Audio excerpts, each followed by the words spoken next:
Hey everybody, my name is Ese and I'm the head of QA for UPort. And I'm going to be talking about what we can learn from Asian decentralized civilizations. And I'm going to be citing examples from ancient communities and kingdoms in Africa. And the reason why I'm using Africa as a specimen is because I'm African and I live on the continent and I grew up on the continent. Please. So what have we learned so far? So far, I've been trying to educate a lot on the continent, and this is where this came from. And I try to look for different ways to be able to explain what the blockchain is, what consensus is, in terms that people can understand and things that people relate to. And that's where all this came from. Next slide. And the first thing I realized was there are actually relationships between proof of work and the way things are done in ancient Africa communities. An example would be where there's like a tournament or a prize that is needed that you need to get. For instance, maybe you want to get married to the daughter of a chief or daughter of a king or the daughter of a wealthy man. Now what normally happens is you have suitors. And then those suitors will be given a series of tests. And whoever wins those tests basically gets the prize, and which is the daughter of the chief's hand in marriage, which is kind of exactly like proof of work, because there is a puzzle to solve. It could be mathematical, it could be a strength test, it could be a wisdom test, but at the end of the day, you do get a reward at the end of the day. Next slide, please.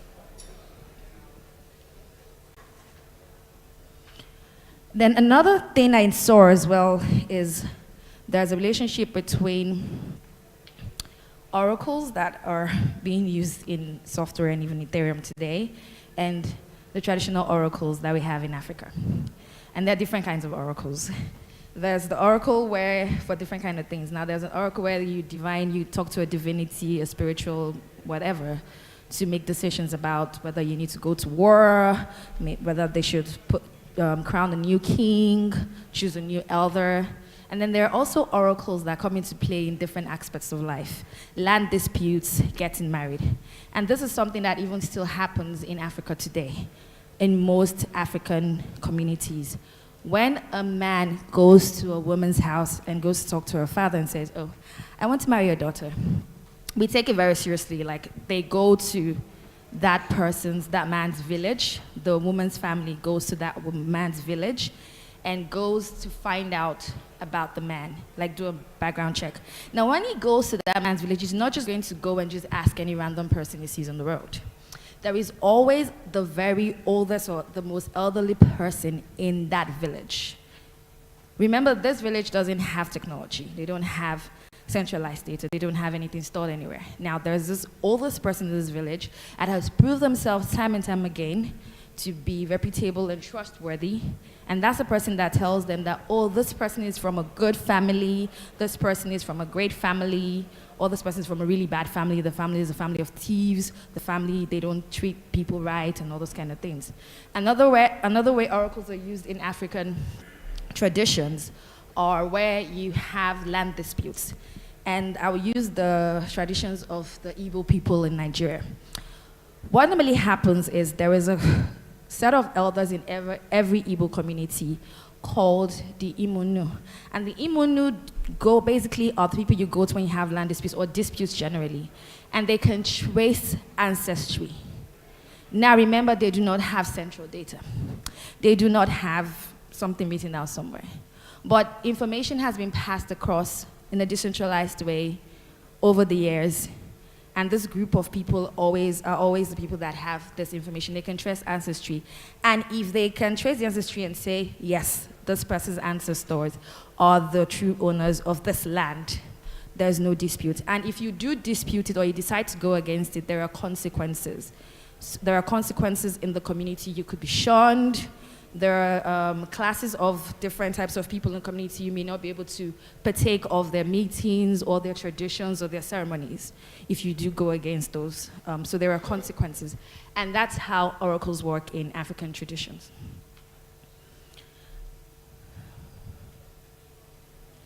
So what more can we learn? Like, these are just examples. There are way more examples, but this is some of the things that we've learned so far.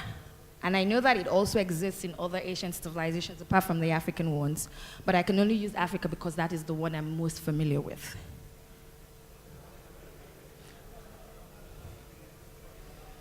Yeah, so reputation mechanisms. I'm definitely going to talk about this because I work on UPA, which is an identity project. Now, in Africa, or in Nigeria per se, I'm going to use the Igbo community again.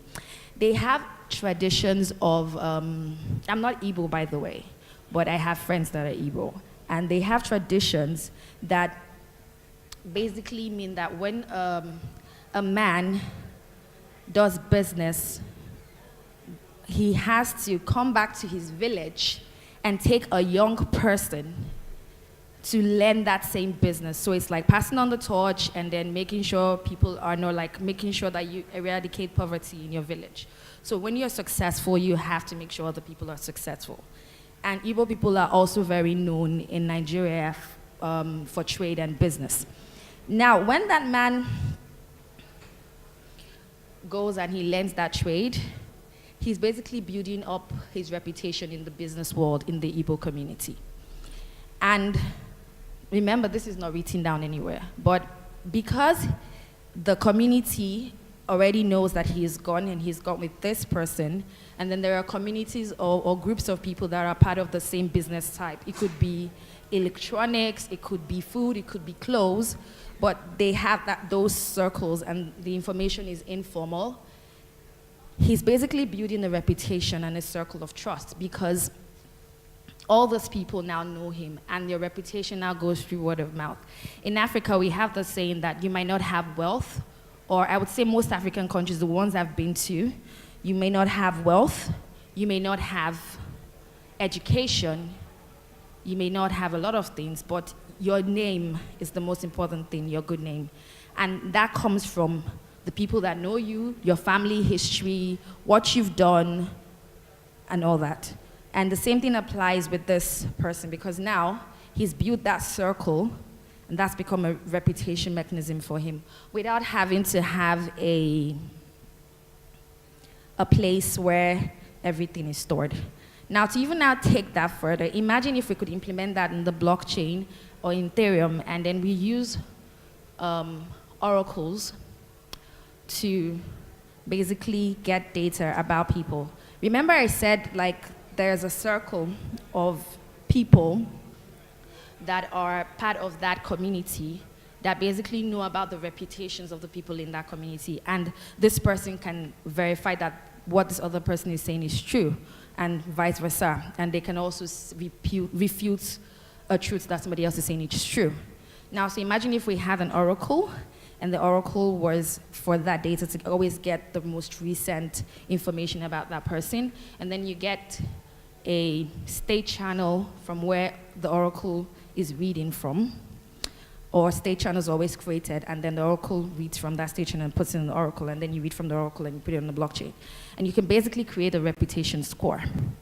Some things that Uport are doing are looking at like because of all this kind of ideas, is looking at a kind of graphical way to look at your identity and be able to build out your reputation, because your identity makes up so much more than your name, your email address, and the transactions that you do on the blockchain. There is so much more about you that makes up your identity. And then Pele spoke today earlier, and he was talking about an EIP that he's working on that should also cover this.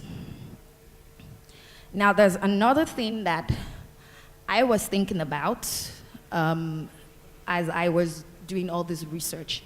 And I was thinking about the new consensus system. Now, there are different types of things that involve different types of consensus systems in communities in Nigeria, especially in communities where there are natural resources.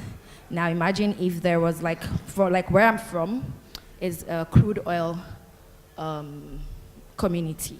Now, when there is a bursary or money that's given to the community and the ruler of the clan needs to disperse, there are delegates that represent every age group, every type of person, like your age group, whether you're a man or a woman, whether you're a trader or a fisherman or a hunter, or you own a store, whether you're wealthy, and also represents children. And now these delegates go, and then they make a decision that, okay, this is the reward. Who needs this reward the most? Who needs the most part of the money?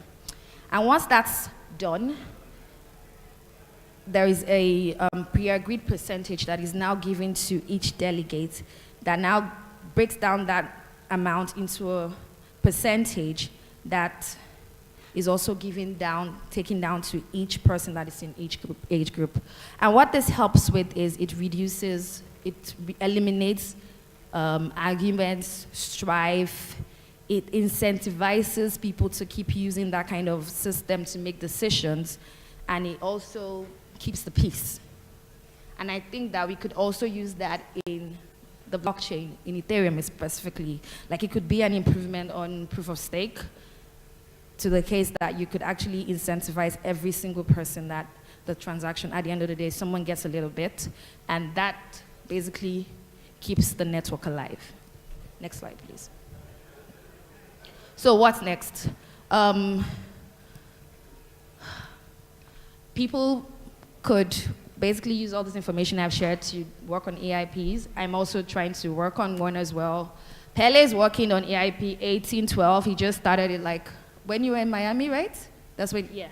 So he's working on something that's going to mirror something like this, and he needs people that have expertise in Oracle, state channels, and all that. So I would want to see more things that would improve the base, because I believe if we improve the basics of what everything else runs on, it will be better and it will work for everybody. So does anybody have any questions?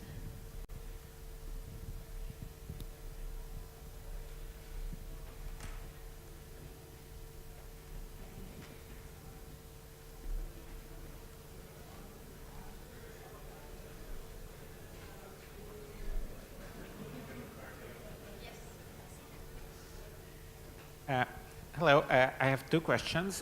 One of them is that these systems are ancient in the sense that they've been around for a long time, but they're still around? Yes. Or they're ancient in, okay, so that's yes, the first one. some of them do, most of them still exist, but they exist in the smaller communities. They don't exist like maybe at state level, government level, and all those kind of things, because, and it's understandable why they don't exist, because those were like kind of borrowed ways of governance for African communities, because they never existed as countries and states. They existed as communities and tribes. So they kind of exist like under the radar. Exactly, and that's why sometimes in Africa when you hear people say, it's not working, or we brought the system, or a company brings something from maybe the US or Europe or an application and it doesn't work. And the reason why it doesn't work is because it doesn't really follow what the local traditions, it's embedded in the average African, so it's not working to what we see. An example is e-commerce. Why it doesn't work as well in Africa like other places in the world is because market day is actually a tradition in African culture. The art of going to that market, the art of seeing the thing, the art of touching it, the art of having a relationship with the person that you're buying something from, the haggling is all part of the process. And if you don't introduce that into e-commerce in Africa, for instance, it's not going to work. Thank you. Yeah. And my other question is that it would be interesting to hear about the failure modes of some of these mechanisms. So I'm sure that some of these reputation systems, they can be gamed, like people, like con man can come around and fake each other's reputation, like, you know, using some tricks. It's a little bit hard to fake, because even though I get validation from an oracle, like a really old person. But can they be corrupted, for example? Can you pay off? Yeah, they can. However, there are still other oracles in that same community, not just that. That's the most trusted. However, if the most trusted is corrupted, you still have elders in different communities. And when I mean the communities, there is a community and then there are compounds. Families have compounds. So if the story is not the same from if you go to every compound, and if you don't trust what this oracle has told you, and then you go to because it's a community, people know a lot about people in those communities and in different compounds. And if you really want to do verification, it's really easy. You go to each compound, and then you ask questions. You don't even need to ask like deep questions, but you can ask questions to verify. And that's how you verify. So even if one person is corrupted, you can make sure that you're getting the truth by asking other people. Everybody in the whole community can be corrupted. So basically you claim that these things practically never fail? Well, they rarely fail. They rarely fail. And they rarely fail, yeah.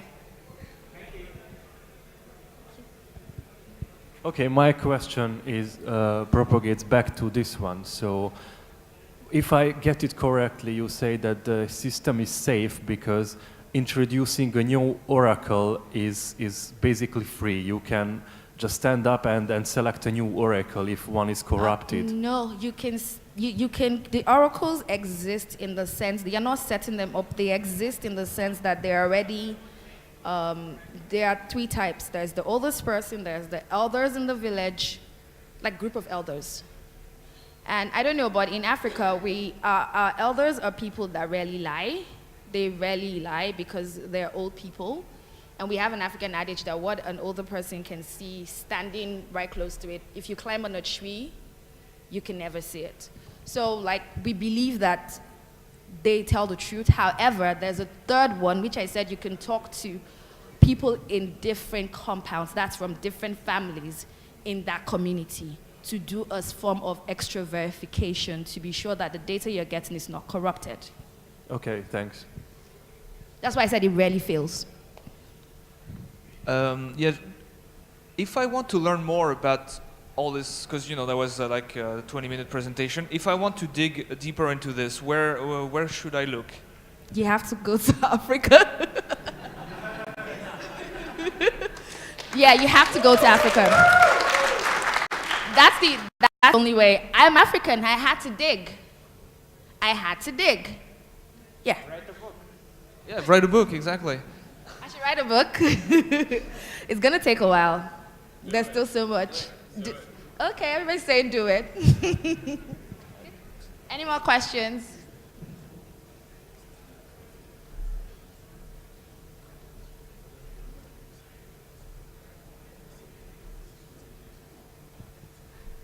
Thank you for the talk. I thought it was really interesting, and I always think referencing history makes us realize some of these ideas aren't so new.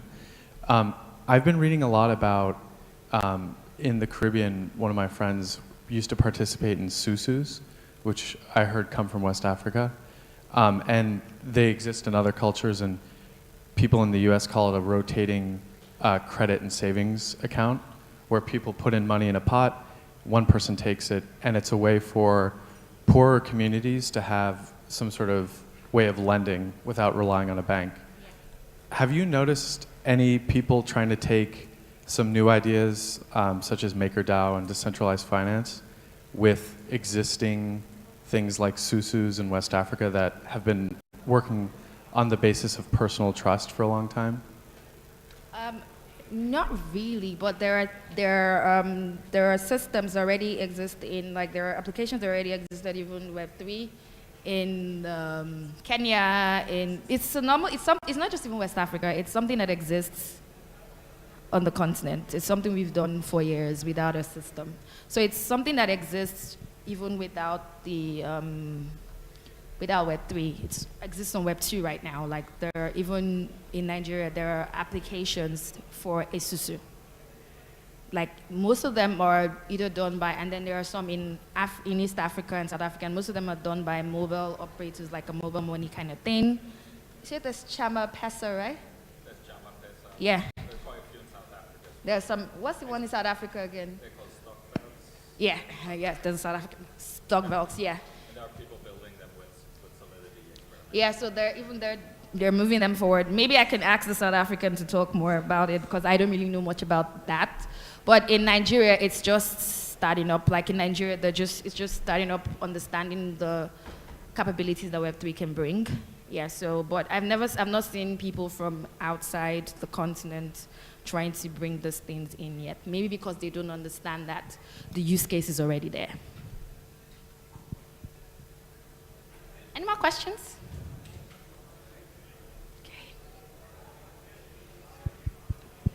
Next slide, next slide. Next slide, yeah, next slide. So I just wanted to share this.